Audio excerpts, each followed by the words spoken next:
Peoples of the world, welcome to Capital G, bringing you a set review for Dominaria United EDH perspective, of course. And a bit of a monster set, this one for our EDH players. I usually like to do one or two of these a year. I don't like to do every set because it's a lot of work and perhaps not necessarily worth the views, but if you do enjoy it, be sure to like and subscribe. And hopefully I can provide some cool insight, maybe spot some cards that you may not have spotted when you're initially looking at the list. I tend to not just look at rares and mythics, but I also look at the commons and uncommons as well and find all sorts of spicy tools. And on the topic of spicy tools, we're just going to get into it. So I'm highlighting approximately 85 cards? 81 cards. I'll be highlighting 81 cards in the set. This includes Commander decks. This includes the Legends Retold box toppers. Mostly from the main set, of course. That's where the main focus is. So let's go ahead and start with the Golden Argosy. I think this is a great vehicle. A 3/6, it's not necessarily something you want to turn on offense per se. But it's basically a blink effect in any deck, a colorless blink effect. So regardless of what color, if you want to reuse your ETBs on something, and it's crew 1, so you can crew just about anything onto this thing. So when this attacks, exile each creature that crewed it this turn. Oh, each. So if you've got like 6 creatures with cool ETBs, you can throw all 6 onto the Golden Argosy, swing, and get the blink. So I think this is fantastic. Karn's Silex. This is sort of the new Nev's disc, although I don't think it's as good as Nev's disc. 3 to cast, enters the battlefield tapped. But it's got a pretty cool stacks effect. Players cannot pay life to cast spells or to activate abilities that are not mana abilities. So that's a pretty cool stacks effect. There are a lot of people who want to, pay their 1 life to use their fetch lands. Well, guess what? They can't. And of course, being able to dump X and just kind of blow up the world into this thing at sorcery speed is still a great board wipe to have if you need it. Relic of Legends. This is going to be a staple in every commander deck. I think I'd argue this would replace Command Towers if anyone is still playing Command Tower in their decks. There are some people who remove it because Command Tower is quote-unquote a 3 mana rock, too expensive. With Relic of Legends, it's 3 mana, tap to add 1 mana of any color, and we've got legendary creatures that cost 0, 1, 2, 3 mana. So this comes down untapped. We can tap this right away. And we can tap our any legendary creature, not just our commander, in order to produce even more mana. This is going to be a monster, especially as we get more and more legends, and there are more and more legendary tribal decks. So Timeless Lotus, is this actually a card in our format? I argue yes. If you have any way of untapping artifacts, you'll be able to use this right away, and you'll infinite more than likely. And yeah, I think this is a card to watch out for. People are going to sleep on it because it comes into play tapped, I'm sure. Don't. This thing is a monster. Creatures. I love my creatures. I've got 41 creatures to highlight. So Academy Lore Master. I thought this was an interesting card. At the beginning of each player's draw step, they may draw an additional card. If they do, spells they cast this turn cost 2 more. So just sort of a rather interesting Howling Mine effect. You'd run this if your deck runs a lot of instant speed things, because then you can draw the extra card, pass turn, and keep all your mana open. So those are the kind of decks that we want to play in Academy Lore Master. You don't want to just play this in any old wizard deck because you're subject to that restriction also. If you draw the extra card, your spells cost 2 more to cast. Aether Channeler I thought was interesting. Oh yeah, it's only a 3 mana 2/1, but it can return a non-land permanent to its owner's hand, or it can create you a flying creature, or you can draw a card. So those are 3 excellent ETB abilities. So it's just a great flexible piece.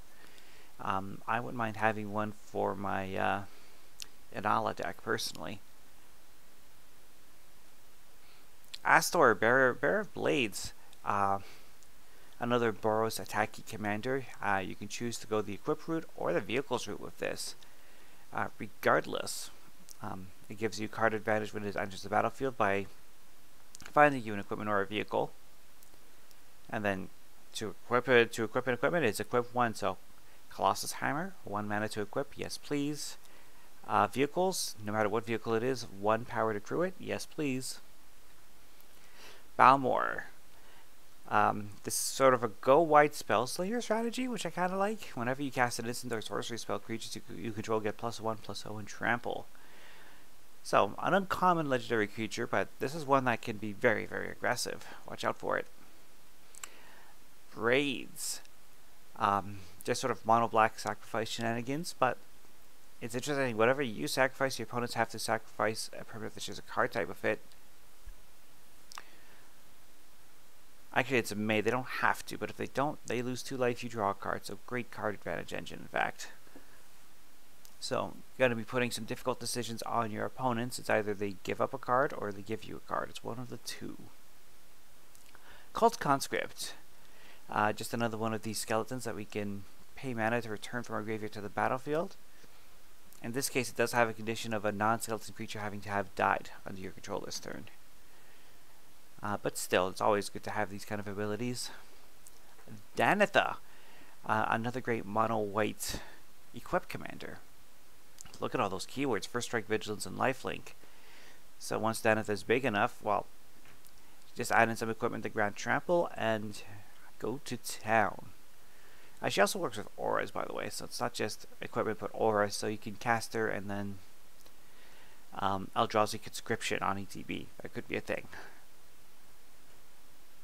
Defiler of Dreams. The whole Defiler cycle is pretty nasty. So if you haven't quite seen these yet, each of these basically say that you can reduce the cost of other spells in their color by paying 2 life instead of a colored mana cost. So basically turns 1 of your mana in each of your spells of that color Phyrexian, for all intents and purposes.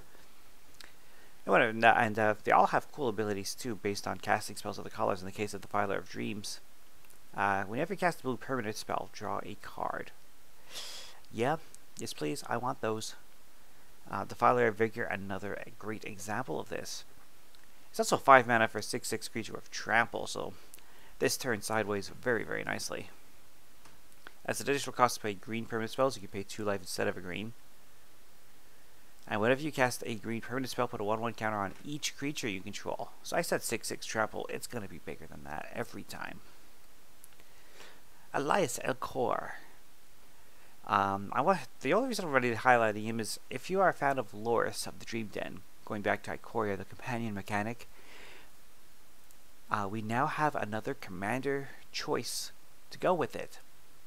Because of course Lotus, if you wanted to build Lotus as a companion for your deck, if you're not sure what that is, be sure to look up the rules for companion. But if you wanted to build a deck with Lotus as the companion, even the commander has to be 2 mana value or less, and in both black and white. So this gives Orzhov a 3rd option to have that commander, which is pretty cool. Also, just a great aristocrat card. Whenever another creature enters the battlefield under your control, you gain a life. And then whenever another creature you control dies, each opponent loses a life. This is going right into my Regnum craft deck, absolutely. Electrostatic Infantry. Whenever you cast an instant or sorcery spell, put a 1/1 counter on him. Sure. It's also a dwarf. Dwarf tribal is becoming more and more of a thing, so. And he's also got trample. So this is just a nifty little uncommon. It's cute. Garna Bloodfist of Keld. Whenever another creature you control dies, draw a card if it was attacking. Otherwise, deal 1 damage to each opponent. So, more Rectus aristocratic shenanigans here. You can either get a card or get some damage output out of her, depending on the situation of the creature that dies. I like it. I'm probably going to get it into my Black-Red Gut deck, actually. Guardian of New Banalia. This features the new Enlist mechanic, so it's a 2/2 for 2 is a bear. As this creature attacks, you can tap a non-attacking creature without summoning sickness. And when you do, add its power to this creature's power until end of turn. Okay, so it's a 2/2, but it could potentially be bigger if we tap another creature. Whenever you enlist a creature, scry 2. So I think that's some pretty good value. And discard a card to give this indestructible. So it protects itself. It can swing for way more than 2. If you're playing with the old inspired mechanic from original Theros, well, this can take advantage of that actually. So I thought this was another cute card. I don't think it was going to see widespread play per se, but I think it's cute. Hotty Dejin. Power equal to the number of instants and sorceries in your graveyard, and it flies for 3 mana. I like that. Also the fact that it reduces the cost of your instants and sorceries by 1 generic. Yep, Spellslinger decks I think would like having this. Ivy. This is a cool little commander. 2/1 legendary fairy rogue. It flies.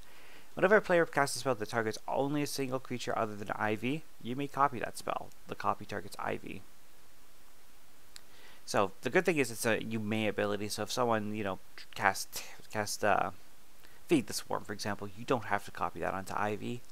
But if somebody casts a buff spell like Giant Growth, sure, you definitely want to copy that over to Ivy. That's kind of my thinking there. So that could be a different deck type for our blue and green players. Joyra. So Joyra, of course, doing artifact things as he always does. And interesting ability here. Tap, put 2 ingenuity counters on Joyra. Then you can put an artifact card with mana value X or less onto the battlefield. X is the number of ingenuity counters. If some of those artifacts, have the ability to untap a creature, then you can go nuts with her. Jodah the Unifier. We're playing 5-color legendary. That's definitely a theme that we've been seeing. We've seen it on Kaldheim already. We're seeing it again here, not with both Jodah and with the commander decks, Jared Cartharian.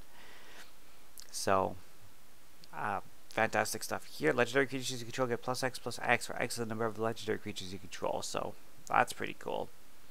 And anytime you cast a legendary spell from your hand, you cascade into another legendary, such as the Theory. So, watch for these decks to be pretty popular too. Might even replace Jared Cartharian as a commander for that deck. Knight of Dawn's Light. We've actually got an opposite color pair. This is a kind of a throwback to White Knight and Black Knight. So we've got Knight of Dawn's Light and Knight of Dusk's Shadow. I thought this was adorable. 2 mana 2/2s, both with first strike. In the case of Knight of Dawn's Light, if you would gain life, gain 1 more. And then you can pay mana to give this +1/+1 until end of turn. Knight of Dusk's Shadow, similar activated ability. Has Menace, and it says your opponents cannot gain life. So interesting is, in fact, the Knight of Dusk's Shadow probably checkmates the Knight of Dawn's Light. So it's interesting. If you get both of these, it'd be fun. Yeah, you could play both of these in the Knight's deck for sure. Moving on to Leaf Crowned Visionary. Lathril is still stupid popular right now. It's a shoo-in. Makes your elves bigger. And whenever you cast an elf spell, you can pay an additional green to draw a card, which means that's just short of free. In an elf deck, a green is nothing. Maria, Scholar of Antiquity. Gruul artifacts matter. Interesting. Tap an untapped non-token artifact you control, add a green, so you can't add green mana using this ability with treasure tokens, for example. But if you're playing with like actual artifacts, so I mean I could see a Voltron strategy being really good with her, since you can tap your equipment without, losing any ability to do things with that equipment, generally speaking. So I could see that happening with Maria. Or just a way to ramp up, get a bunch of green mana, and maybe throw out a big old fireball or hurricane or something. But also it says tap 2 untap non-token artifacts to exile the top card of your library. That is also fantastic. So I think she's going to be a really cool commander, and is one that I'm trying to see if I can brew a deck for the channel. So I'll let you know how that goes. Micromancer. It's a 4-mana 3/3 human wizard. When this enters the battlefield, you may search for your library for an instant or sorcery with mana value 1. By the way, if you see a spell like Prosperity, it's 1x, that still counts as 1. Just saying. But yeah, you know, a creature that tutors out instants. Sure, yes, it's only mana value 1, but you'd be surprised what you can do with that. Najal the Stormrunner. You may cast sorceries as though they had flash. Pretty cool with this guy. And with his attacks, you may pay 2 mana, and when you do, copy the next spell you cast. So, yeah, just more Izzet spell slinging shenanigans. Although, for him to get full effect, he has to attack, so you might be playing a lot of combat tricks, actually. So you might be playing things to make him unblockable, and then you'll swing and you'll pay 2, and then, you know, Bolduvian Battle Rage for twice, for example. That could be a thing. Got a Davrik of Erborg. Try saying that a few times quickly. So we're getting our white-black zombie commander. I don't think we've had a proper white-black zombie commander yet. So this is really going to do that. Vigilance Ward 2. Other zombies you control have Vigilance. This is downright frightening, giving zombies Vigilance. Because your one chance at a zombie deck is the crackback. And this takes away the ability to crack back. And it also runs into the Legendary Matters theme as well. Whenever another legendary creature you control dies, create a token that's a copy of it, except it's not legendary and it's a zombie. Sure. Riff. This is a character I didn't think I'd see again. Who knew? Like, I didn't think he was still around. Other dragons you control have Ward 2, so I don't think we'll see Riff much as a commander going into every Tiamat deck ever, going to every Dragon deck ever. Just saying, that's what's going to happen. Now, at the beginning of your end step, if a creature or planeswalker an opponent controlled was dealt excess damage, create a 4/4 red dragon creature token with flying. So, yeah, somebody chumps block your dragons with a bird, for example. Or you cast your Blasphemous Act, follow up with Riff, and you get your dragon to go with it. Like I said, very, very nasty. Ivaz of the Claw, Viashino Warlock. Still playing with dragons, apparently. Because this helps us ramp out dragons. Also, once during each of your turns, you can cast a dragon creature spell from your graveyard. Again, every dragon deck ever is going to want it. There's actually, literally, I say that, but there's literally so much stuff for dragon decks that it is really, really difficult to narrow it down to a steady 100. Rona, Sheoldred's Faithful. This is pretty nasty too. Whenever you cast an instant or sorcery, each opponent loses a life. So, mere Spellslinger, trying to drain our opponents out that way. And we can cast it from our graveyard by discarding 2 cards in addition to paying its other costs. So instead of paying a 2-mana command tax, you can just discard 2 cards. So there's definitely workarounds with that. You can play spells with Flashback, Rebound, stuff like that.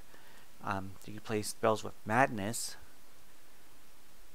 So all sorts of different tricks with that discard ability that Rona provides. Samite Herbalist. When this becomes tapped, you gain life and scry 1. We're getting more and more vehicle decks, so it's very easy to tap without necessarily attacking and getting that value. So just a dingy little 2/1 common, but this dingy little 2/1 common can do some work. Sarah Paragon. Ooh, this is great. White is the second best color at recursion. Black is the best, white is second best, and this reinforces that. Once during each of your turns, you may play a land from your graveyard or cast a permanent spell of mana value 3 or less from your graveyard. If you do, it gains when this permanent is put into a graveyard, exile it, and you gain 2 life. So you can't recur over and over and over again per se, but still, just all that extra value that you're getting from Sarah Paragon makes this amazing. Sarah Redeemer. Whenever another creature with power 2 or less enters the battlefield under your control, it gets 2 +1/+1 counters. So, if I get one of these, I'm slotting it into Abdeladrian for sure, because it makes a lot of 1/1 tokens. So all of a sudden, those 1/1 tokens are getting a couple of +1/+1 counters. Yes, please. Sheoldred the Apocalypse. You draw a card, you gain 2 life. When an opponent draws a card, they lose 2 life. It's pretty straightforward what this does. It's a bit of a blunt object. So, we want to draw cards and gain life. We want our opponents to draw cards and lose life. So, you can slot this into Nekazar. You can run it as a commander. You can throw it into Orzhov Aristocrats. So many options. I would personally put it in my Regnum and Krav deck. Shivan Devastator. Red X enters the battlefield with X/1/1 counters on it, and it has haste. So slam this down, start going sideways and beating face.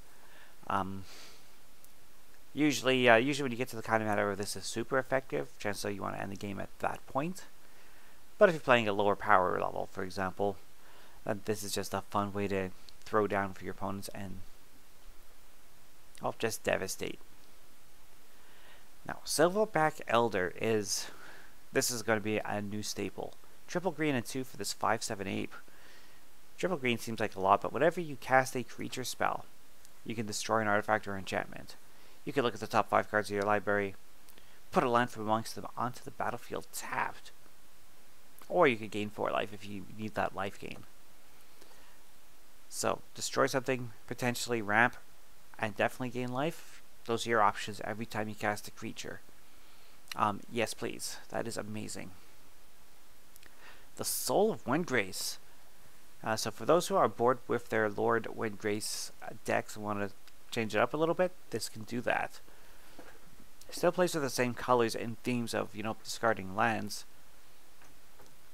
But in the case of the Soul of Windgrace, whenever this enters the battlefield or attacks, you can put a land card from your graveyard onto the battlefield tapped under your control. So this can actually ramp you in different ways. Like if you've got fetches in your graveyard, when you cast this, you get the fetch back, use it again.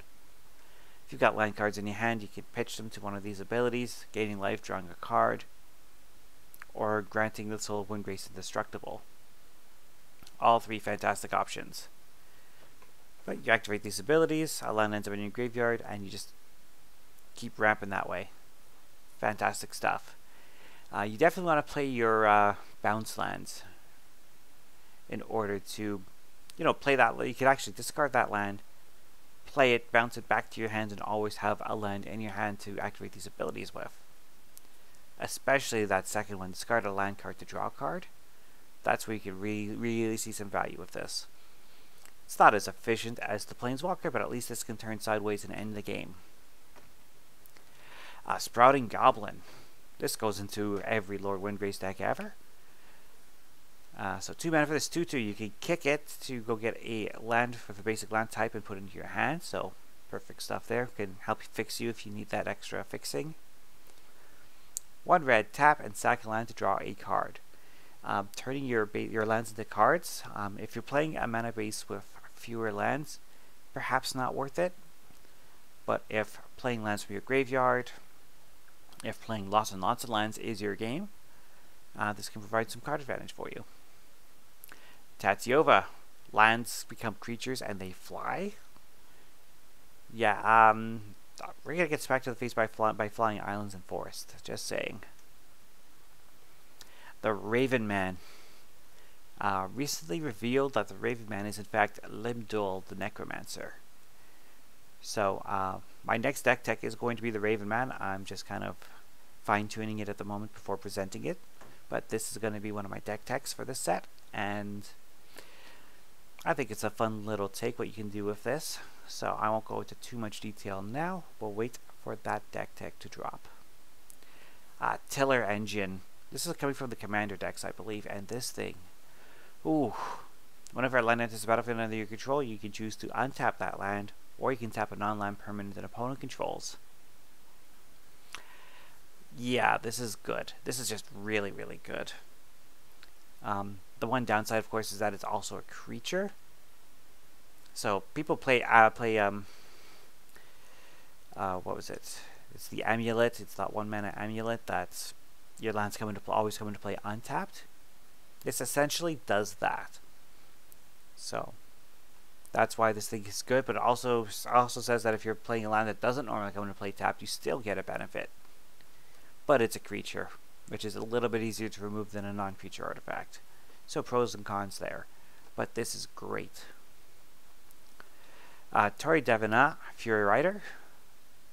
More Boros attacking shenanigans. When this attacks, all other attacking creatures you control get +1/+1 until end of turn. Red attacking creatures gain trample. Untap each other white creature. So ideally, if you're going to run this as a commander or you're going to run this in a deck, be sure that most of your creatures are both colors, so you really get the full benefit of this. Erborg Repossession. Sultai likes to mill itself. It's really good at milling itself, and this just enhances that further.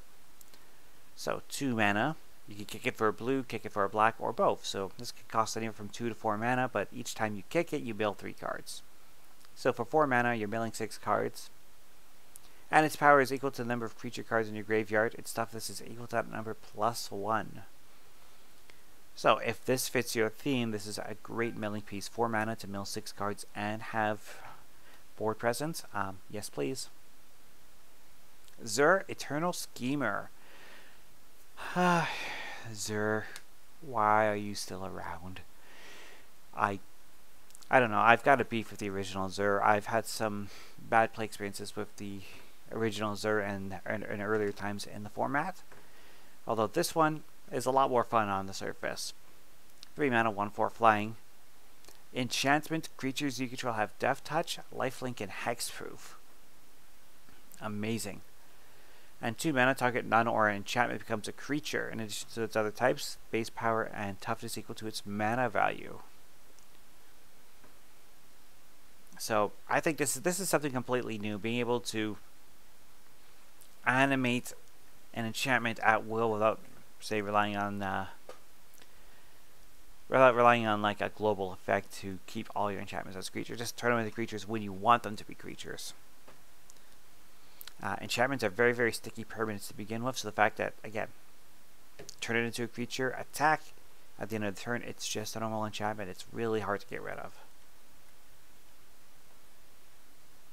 Enchantments, by the way, let's talk about those. Combat Research, this is an aura. Whenever this creature deals combat damage to a player, draw a card. If the enchanted creature is legendary, it gets +1/+1 and ward 1. I thought this was pretty cool. Yes, it's only combat damage, so you can't go infinite with Niv Mizzet or anything like that, but I'm sure Shu Yun would welcome this. Just that permanent 1/1 boost, a little bit of extra defense, and being able to draw some cards. Yes, I want that. Founding the Third Path, this uncommon saga, and this is our first example of the sagas with read ahead. So you can decide which chapter you're starting on rather than having to start from chapter 1. So that's pretty cool, but if you do start with chapter 1, you can cast an instant or sorcery spell with mana value 1 or 2 from your hand without paying its mana cost. Nice. Chapter 2, target player mills 4 cards. Not super useful. Maybe you want to be milling your own cards, depends on the deck that you're building, but chapter 3. Exile an instant or sorcery card from your graveyard, copy it, you may cast the copy. So the way I look at it, at this card's floor, is you're going to pay 2 mana, go right to chapter 3, and recast something from your graveyard. But if you're not in any particular hurry, you can go to chapter 1 and just wait it out. But the way I read it is 2 mana, go right to chapter 3. Because that's pretty good. Granting one of your instants or sorceries flashback, essentially. Mana Cannons. This is actually coming from, I think, the 5-color Painbow Commander deck. Whenever you cast a multicolored spell, deal X damage to any target where X is the number of colors that spell is. Yes, this is gonna put in some work. If that's allowed to resolve, whoops, that is a misclick. We are not down to the instance yet, but you got a little sneak preview there. But yes, as long as your spells are 2 or more colors, you're dealing anywhere from 2 to 5 damage, and that's without any other boosters. Temporary Lockdown. We all love our tokens. We all love our 2 mana rocks. Temporary Lockdown says, well, let's get rid of them for a little while, shall we? The Cruelty of Gigs. Again, a saga with read ahead. So 5 mana. Chapter 1. Target opponent reveals their hand. You choose a creature or planeswalker and they discard it. Chapter 2 is search your library for a card, put that card to your hand and shuffle, you lose 3 life. And Chapter 3 is put a creature from your graveyard onto the battlefield under your control. So, regardless of which chapter we choose to start with, I actually like this. Like, 5 mana for the Chapter 1 effect is kind of pricey. 5 mana for the Chapter 2 effect, and then getting your Chapter 3 right after that, seems pretty good. I would generally start this at Chapter 2 if we're going to run this card. But I like it because for 5 mana you get to tutor and you get to bring a creature back. I think the rate is... I don't know if it's priced itself out or not. It's like on that cusp of being the right price for those effects. The Elder Dragon War. Now this is the right price for what it's doing. Chapter 1, deal 2 damage to each creature and each opponent. So, wipe out all those Goblin tokens, like right here, right now. Chapter 1, I like that. Chapter 2, discard any number of cards to draw that many cards. And Chapter 3 is create a dragon. So, if you need the emergency blocker, you pay your 4 mana, you get a 4/4 dragon with flying. Not super exciting, but the option is there. But this is a card I do want to start on Chapter 1 every time. Being able to, you know, clear out some, clean up some of those little tokens. And then on the following turn, looking at my hand and being like, yeah, I don't need this, this, or this. So discard, like, say, 3-4 cards and draw back up on Chapter 2 with my mana untapped. So, I'm a huge fan of the Elder Dragon War. The Phasing of Zhalfir. 4 mana. Chapter 1 and 2 lets you phase out another non-land permanent. It cannot phase in for as long as you control the Phasing of Zhalfir. And then Chapter 3 is destroy all creatures. So, you have to remember that if you use Chapters 1 and 2, and you phase out a couple of your permanents, then Chapter 3 goes off, destroys all the creatures. Well, your own creatures only phase back in the following turn. But they're going to phase in ready to go. So just remember that that's how that works with phasing. Most of the time I see people playing 4 mana to just go right to Chapter 3. Some people are like, this is not that good a board wipe. It's situational. If you're wiping out, if you want to wipe out an army of 1/1 tokens, then it's bad. But if someone's got a couple of Praetors out and you're like, no, we're done with that, blow them up. We already run Ixodron in our format, so the Phasing of Zhalfir, definitely a great board wipe, a great tool for blue to have. Not that blue needed the tool, but it's a great tool for them. The World Spell. Got Freyleys on the cover of the art here. For 7 mana, Chapters 1 and 2, let's just look at the top 7 cards of our library, reveal a non-saga permanent, and put into our hand. So 7 mana for those Chapter 1 and 2 effects seem like a little much. You kind of already want to have cards in your hand and read right ahead to Chapter 3. Put 2 non-saga permanent cards from your hand onto the battlefield. Now the one advantage is if you're forced to discard, or if you just kind of run out of cards, you can in fact pay your 7 mana and go to Chapter 1 if that's the best move for you at the time. But ideally speaking, you're going to 7 mana and you're going right to Chapter 3 and slamming down a game-winning combo. Urza assembles the Titans. 5 mana, scry 4 on Chapter 1. And then if you reveal a Planeswalker, you put it into your hand. So Amanatu is already a fan of this, just saying. Chapter 2, you may put a Planeswalker card with mana value 6 or less from your hand onto the battlefield. Yes, I would like to do that. And Chapter 3, you may activate the loyalty abilities of Planeswalkers you control twice this turn rather than only once.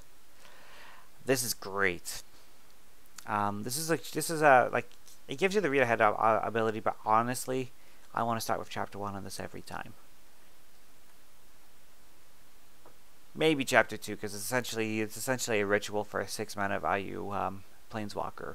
So maybe Chapter 2, but most of the time I want to start on Chapter 1. And Zuvian Diplomacy. What a funky little card that is. Whenever you cast a spell that targets only a single artifact or creature you control. Just so I can see if a game is going to launch. Whenever you cast a spell that targets only a single artifact or creature you control, create a copy of it, except it's not legendary.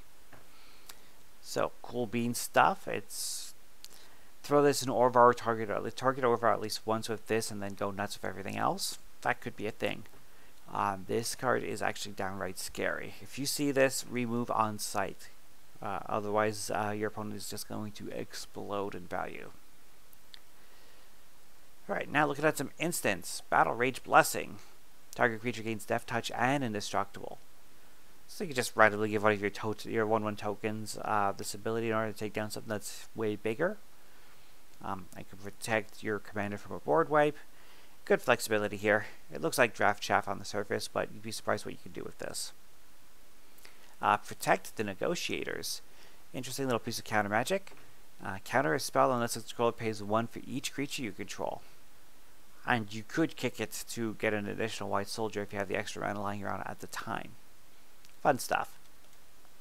Shore Up. So I want to highlight Shore Up because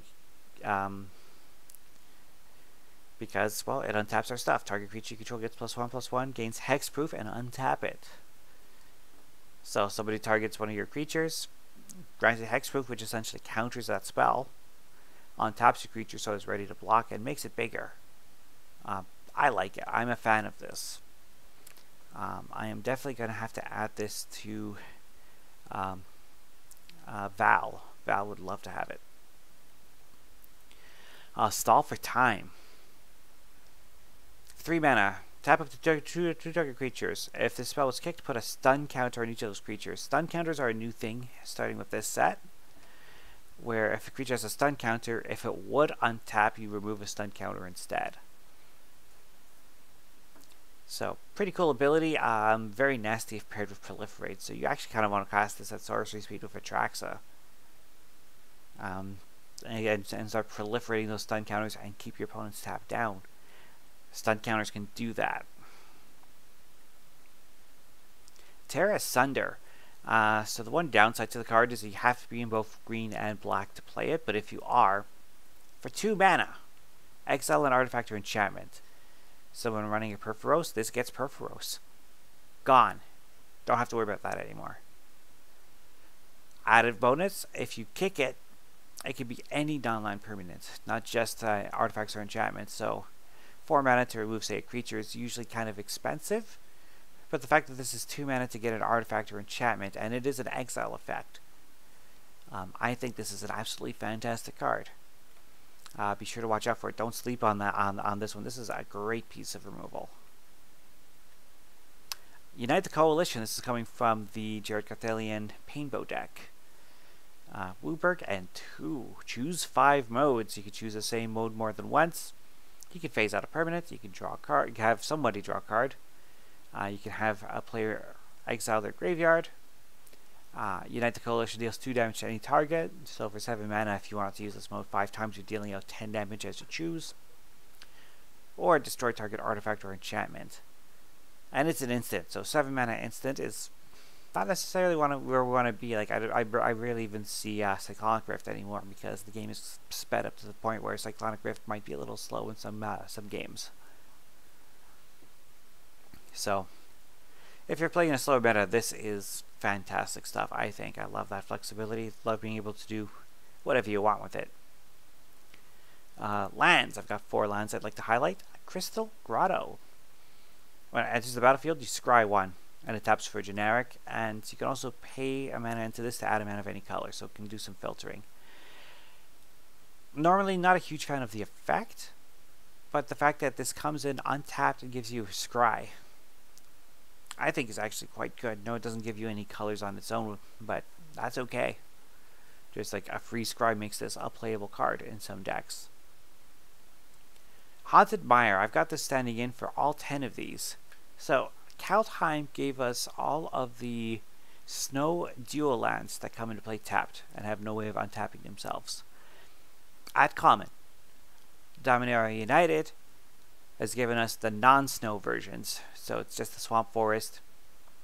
You can so get that for either color. It enters the battlefield tapped. We've got the full cycle, all 10 of them here. And these are budget duels. Super budget duels, by the way. So for anyone just getting into the format, they've got their 3 visits, or they pulled a Nature's Lore recently. well, they can go get a bunch of these. So it's a nice budget-friendly like entry point. Or if you know you're not going to be using the mana that turn, you can just go get this one and save your shock for later. Could do that. So I think it's great to see these in the format.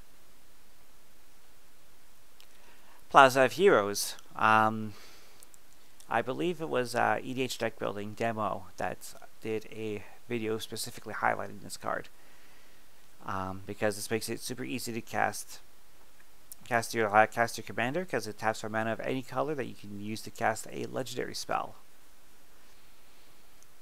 Taps for mana of any color among legendary permanents you control naturally, so once you do have a legendary permanent on the battlefield, well, this taps for whatever you need it. And also 3-tap and exile this to give a legendary creature Hex Proof and indestructible until end of turn, so a great way to protect your commander later in the game.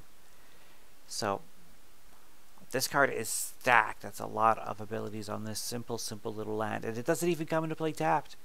It doesn't. This card is amazing. Watch this one to be... I feel like this one would be a pricey get for our format, and it's still going to be relevant in Standard for the next couple years too. Thran Portal. A gate in Standard? Just one random gate in Standard? Okay. But when this enters the battlefield tapped unless you control 2 or fewer other lands. When this enters the battlefield, choose a basic land type. This is that basic land type in addition to being a gate. And mana abilities of Thran Portal cost an additional 1 life to activate. So this is essentially a pain land. So once you've got this down, you choose your land type. It's that land type, so if you choose Swamp, Cabal Coffers counts it without having an Erborg kicking around. Cool stuff out there already. It costs a life to tap this for mana. That's the downside. But if you're already running gate decks, that's another gate. Yet another gate. So, Nine Fingers Keen is getting a new card for sure. I don't run Nine Fingers Keen, but I do run Gigantha, and Gigantha might want this. Gut's probably going to want it too. And you're going to hear me brag about Gut a lot. Gut is going to be my deck number 100, spoiler alert. I'm doing something very, very special with that. So it's going to be my number 100 deck.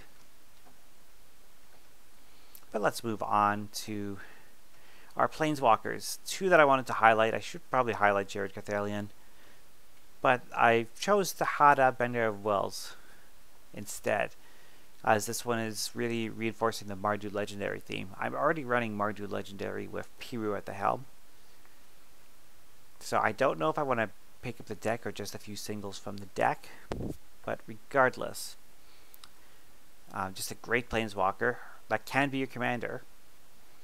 +2, up to 1 target legendary creature gains Vigilance, Lifelink, and Indestructible. Pretty cool stuff. -3 lets us reveal the top few cards of our library. Put any number of legendary cards among them into your hand, and create a treasure for each card put into your graveyard this way. Cool stuff. And -11, gain control of all non-land permanents till end of turn. All non-land permanents. So this is a Planeswalker that we want to ramp up to our ultimate, because if we ultimate we don't win, something went horribly wrong. So I think this is fantastic stuff here. And I want to highlight the Liliana of the Veil reprint. She is a great card in Commander. Watch her price to go up rather than down. Might go down initially with the new printing, but Standard and Pioneer players are going to want to scoop her up for sure. So, as awesome as it is to get a reprint of this card, and this is pretty nasty in Commander when you get it going,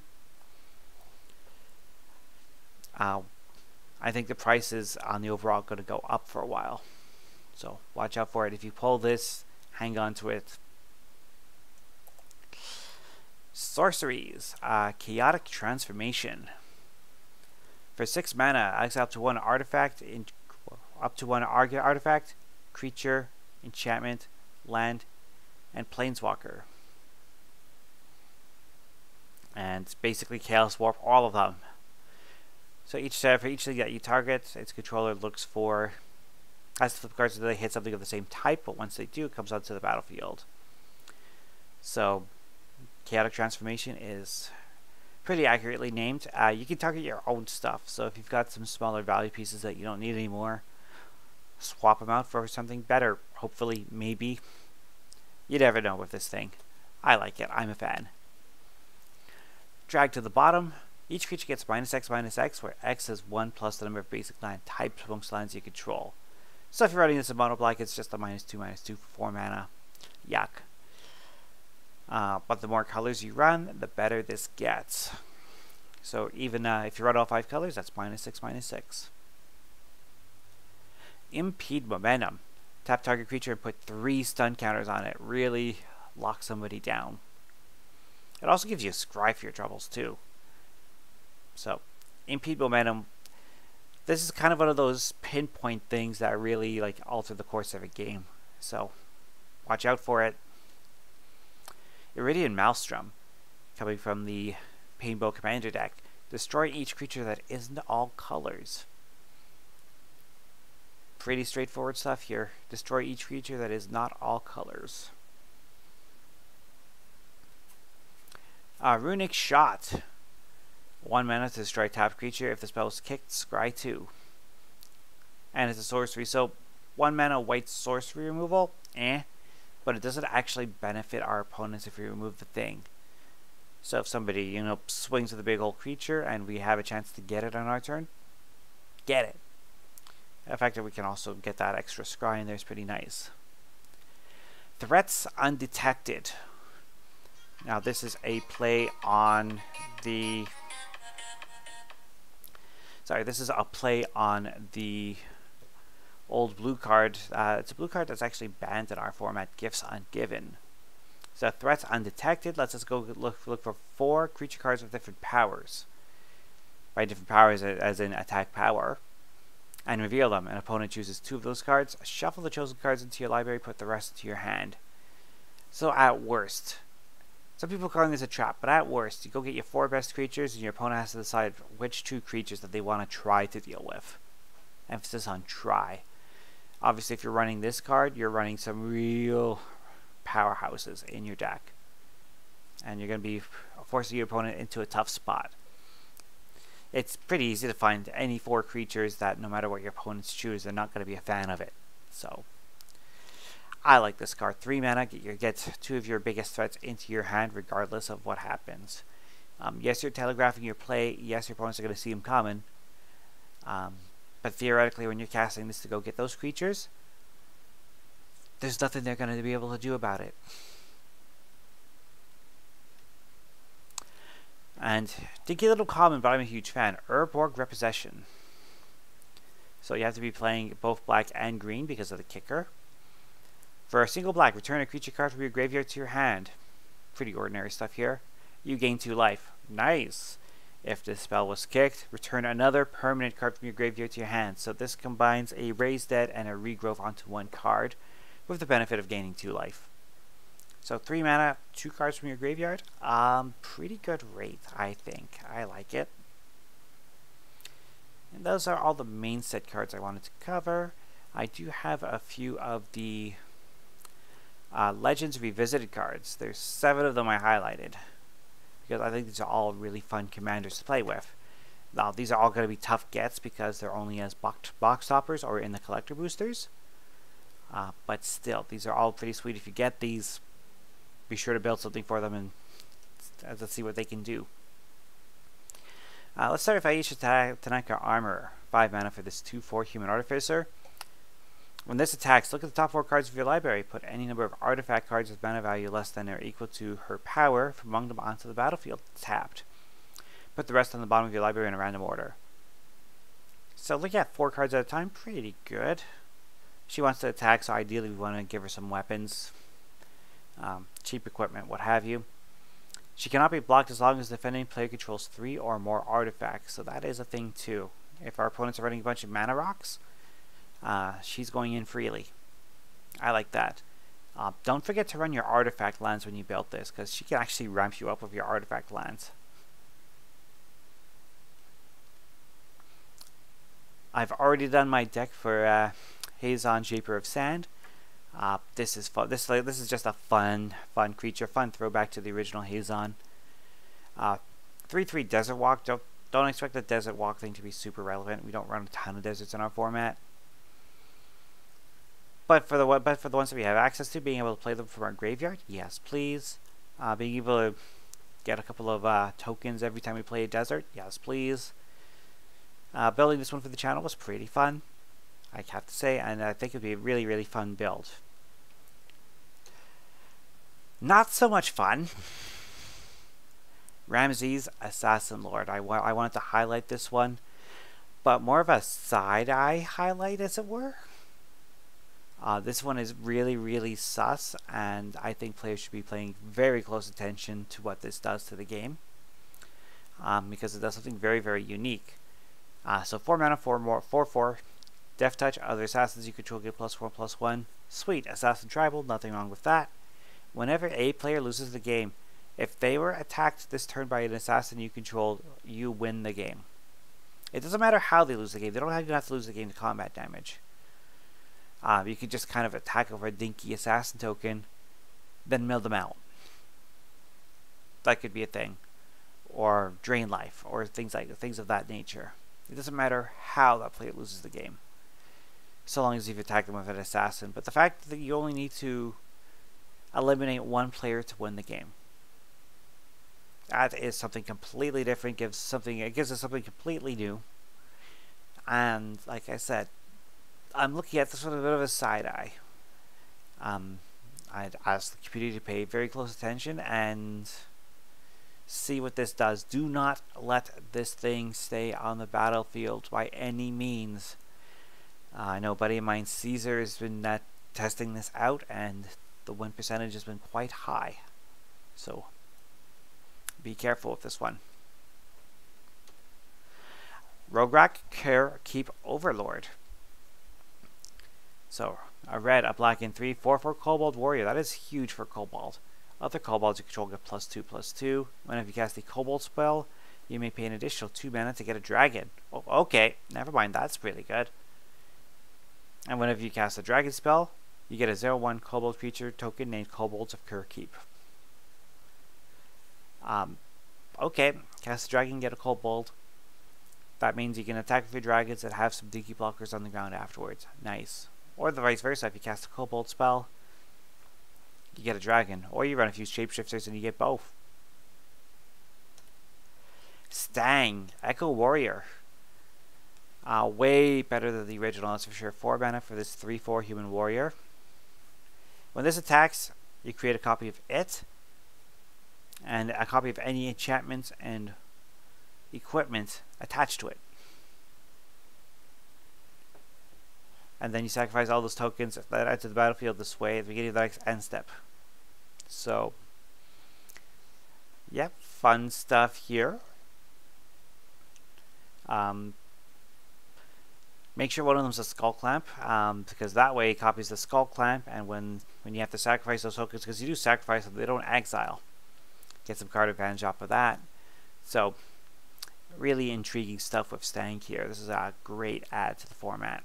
Something completely new. I like it. Torsten, founder of Banalia, 7 mana, 7/7. When this enters the battlefield, huge fan of the number 7, clearly. You get to look at 7 cards from your library, put any number of creatures or lands among them into your hand. So 7 mana is a lot, but it gives us a lot of card advantage in Selesnya. And whenever this dies, creates 7 1/1 White Soldier to reach tokens. I feel like there's a way to do something with that. I mean, Selesnya sacrifice is not really a thing. People have tried, but it's not really a thing. But I can see that I feel like there's a way to make it a thing.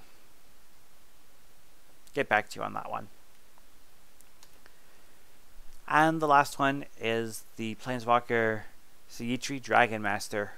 Originally a legendary creature, now reimagined as a Planeswalker here. Can be your commander, and it's the Muir Dragon Tribal? Question mark? Okay. There's actually a lot of really good dragons in these colors. Be sure to look that up. It's pretty easy to put a deck together, especially thanks to the D&D sets we've gotten recently. So +1, until your next turn, creatures cannot attack you or planeswalkers you control unless they pay 2 life for each of those creatures.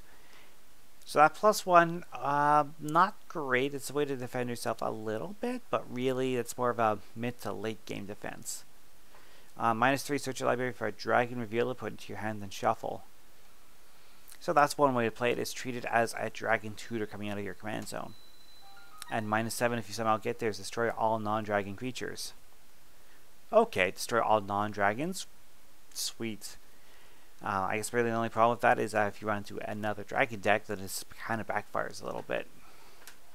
Because every other dragon, like, as cool as it is to have the Dimir Dragons Matter, every other dragon deck is probably superior to it. But I'd love to be proven wrong. Let's see some good Sea Tree Dragon Master decks. I'd love to see it. And yep, that's going to be it for me today. Thanks for watching. We didn't go too long, actually just shy of an hour, which was a little shorter than I expected. So I'm going to take that small little victory and I'm going to head off and get my day going. So enjoy the set, enjoy brewing with this one. Pre-releases this coming weekend. And just have a blast with it. Looks like a fun set. We'll catch you all next time. Bye for now.